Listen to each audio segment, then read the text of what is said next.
Master राजकुमार के सामने घुटनों के बल बैठकर देरी से पहुंचने के लिए माफ़ी मांगता है। राजकुमार उससे पूछता है, तुम्हें ये चोट कैसे लगी, क्या हुआ? मास्टर को फेरोमोन्स ने घेर रखा था, जिनकी स्मेल से राजकुमार मन में कहता है, क्या मुझे इससे जो स्मेल आ रही है वो ओमेगा के फेरोमोन्स की है? स्मेल के कारण राजकुमार थोड़ा बेचैन हो जाता है। इससे पहले कि मास्टर उसे कोई उत्तर देता, वो चल पड़ता है और जाते हुए कहता है, हमें पहले से ही बहुत देर हो गई है, हमें निकलना चाहिए, बाकी सब बातें हम फिर कभी कर लेंगे, चलो अब। राजकुमार के इस बेरुखे व्यवहार से मास्टर थोड़ा चौंक गया था, पर फिर भी वो कहता है, जी। बग्गी में राजकुमार और मास्टर एक दूसरे के आमने सामने बैठे हुए थे। राजकुमार मास्टर को घूर घूर कर देख रहा था तो मास्टर कहता है, युवराज, अगर कोई बात है तो आप कह दीजिए। राजकुमार तुरंत मास्टर का गिरबान पकड़कर कहता है, अपनी बकवास बंद करो, तुम्हें क्या लगता है कि मुझे पता नहीं चला? मास्टर कहता है, क्या मैं पूछ सकता हूँ कि आप किस बारे में बात कर रहे हैं? राजकुमार गुस्से से कहता है कि तुम देर से क्यों आए? मास्टर कहता है वो तो। राजकुमार उसकी बात को टोकते हुए कहता है, और तुम में से ओमेगा की स्मेल क्यों आ रही है? मास्टर कहता है, मुझे लगता है कि आपको कुछ गलतफहमी हो रही है। लकड़ी को जोरदार मुक्का मारते हुए राजकुमार कहता है, अपने शब्दों का चुनाव ध्यान से करो। अगर तुम अपनी सफाई देने में असफल रहे तो अगली बार ये मुक्का तुम्हारे खूबसूरत चेहरे पर पड़ेगा। मास्टर राजकुमार के हाथ को बेहद प्यार से पकड़ लेता है और कहता है, मेरे यहाँ आने से पहले एक घटना घटी। पर राजकुमार बहुत ज्यादा गुस्से में था। वो मास्टर से अपना हाथ छुड़ा लेता है और उसके हाथ को झटकते हुए गुस्से से कहता है, मुझे छुओ मत, सिर्फ उत्तर दो। मास्टर कहता है, मुझे सफर पर निकलने से पहले कुछ जरूरी काम निपटाने थे। आज मुझे आपके देश के गिल्ड मास्टर से मिलना था। राजकुमार कहता है, तो क्या शाही गिल्ड ने तुम्हारे मनोरंजन का भी पूरा इंतजाम किया था? आखिरकार तुम भविष्य में सबसे ज्यादा पैसा लगाने वाले व्यक्ति बनने वाले हो। राजकुमार का इशारा ओमेगा की तरफ था और मास्टर कहता है, नहीं युवराज। तो राजकुमार कहता है, फिर क्या? मास्टर कहता है, जहाँ पर मुझे गिल्ड मास्टर ने बुलाया था, मुझे नहीं पता था कि वो बेहद उच्च दर्जे का कोठा है। ये बात मुझे वहाँ पर पहुँचने के बाद पता चली। राजकुमार कहता है, और क्या मैंने फारसी बोली? मैंने भी तो यही कहा था। मास्टर कहता है, नहीं युवराज, दोनों अलग अलग बातें हैं। मैंने काफी लंबे समय तक गिल्ड मास्टर का इंतजार किया, पर वो नहीं आए। खुद आने की बजाय उन्होंने मेरे पास एक ओमेगा प्रोस्टिट्यूट को भेज दिया और मुझे कहा कि मैं यहाँ की सेवाओं का आनंद लूं। तो मैंने उनसे कहा कि वो गिल्ड मास्टर को बता दें कि हमारा सौदा यहीं पर रद्द होता है। इतना कहकर मैं चल पड़ा तो अचानक से उन्होंने मेरे पीछे से मेरे सर पर वार कर दिया। राजकुमार कहता है, तो इसलिए तुम इतने बुरी तरह से जख्मी हो, क्या ये गंभीर है? मास्टर कहता है, नहीं युवराज, कुछ भी गंभीर नहीं, पर मुझे लगता है कि आपको मुझसे थोड़ा दूर रहना चाहिए, वरना आपकी छाप की प्रतिक्रिया शायद हो सकती है। राजकुमार अपनी जगह पर बैठते हुए कहता है, हाँ, मैं बहुत ही मुश्किल से खुद को काबू कर रहा था। मास्टर कहता है, मुझे लगता है कि जिन्होंने मुझ पर हमला किया वो शायद विट्सड के नमक स्मगलर थे। इस तरह से शाही गिल्ड के साथ कॉन्ट्रैक्ट करने से मुझे लगता है कि वो लोग ब्लू वेरन में दखलंदाजी करने की कोशिश कर रहे हैं। इस समय मेरी समस्या ये है कि मैं कहाँ आ जा रहा हूँ, इस सब के बारे में उन्हें इतनी सटीक जानकारी कैसे मिली? राजकुमार कहता है, तुम्हारे कहने का मतलब ये है कि शाही गिल्ड में से किसी ने उन्हें जानकारी दी। मास्टर कहता है, इसीलिए मैंने जांच पड़ताल की और मुझे ऐसा लगता है जैसे शाही गिल्ड मास्टर काउंट मेहिको का ड्यूक अमेंडर्स के साथ कुछ लेना देना है। राजकुमार कहता है, मेहिको और उस हरामी मेरा मतलब अमेंडर्स का? मास्टर कहता है, युवराज, मुझे ऐसा लगता है कि ड्यूक मुझे आपके साथ जाने से रोकना चाहते हैं। राजकुमार कहता है, मैंने कभी सोचा भी नहीं था कि ऐसा कुछ हो सकता है।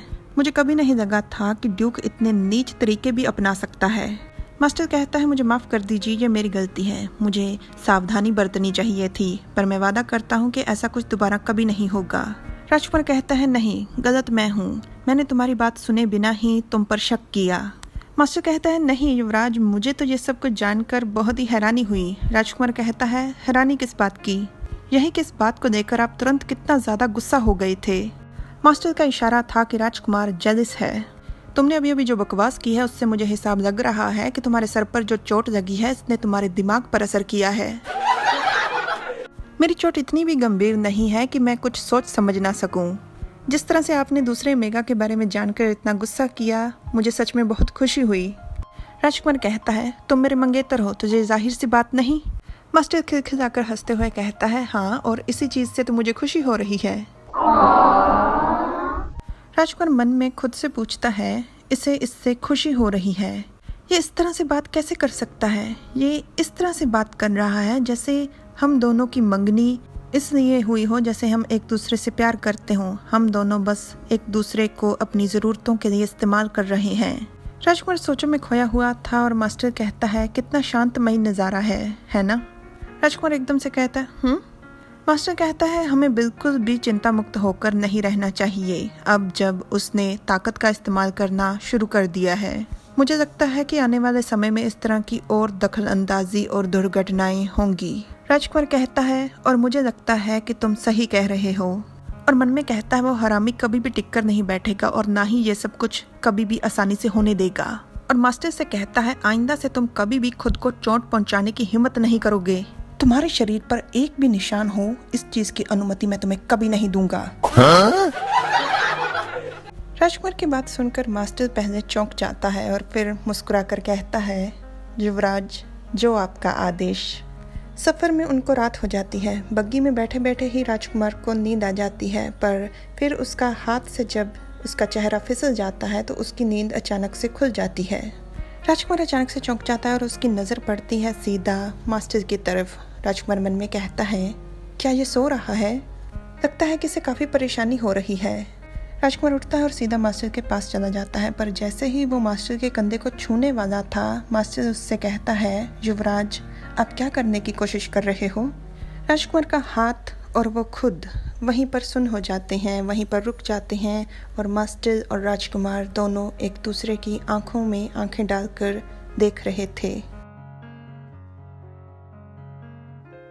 वैसे ये पार्ट यहीं पर ख़त्म हो गया है, पर आज का पार्ट थोड़ा कंफ्यूजिंग था, इसलिए मैं क्लियर कर देती हूँ। जब मास्टर की बात नहीं सुनी थी राजकुमार ने, तो मास्टर चौंक गया था कि अचानक से राजकुमार उसके साथ इतना बेरुखी भरा व्यवहार क्यों कर रहा है। राजकुमार मास्टर की चोट की वजह से उसके लिए बहुत ज़्यादा चिंतित था, पर उसकी जलन की भावना, उसकी चिंता की भावना पर हावी पड़ गई थी।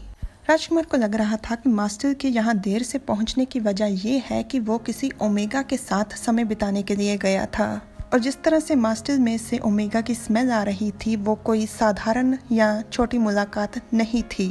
फिर राजकुमार की जलन के बारे में पता चलने पर मास्टर बहुत ज़्यादा खुश था, क्योंकि मास्टर के मन में कहीं ना कहीं, वो माने या ना माने, राजकुमार के प्रति भावनाएं हैं। और इस बात का सबूत है जब मास्टर को राजकुमार की बेरुखी पर बुरा लगा था और उसके बाद जब उसे खुशी हुई थी। और राजकुमार के लिए सबूत देने की ज़रूरत है ही नहीं, उसने तो खुद ही सब कुछ प्रकट कर दिया। पर आप सबको सबूत देने की ज़रूरत है। सबूत देने के लिए like, share, subscribe, comment. Thanks for watching. Bye bye.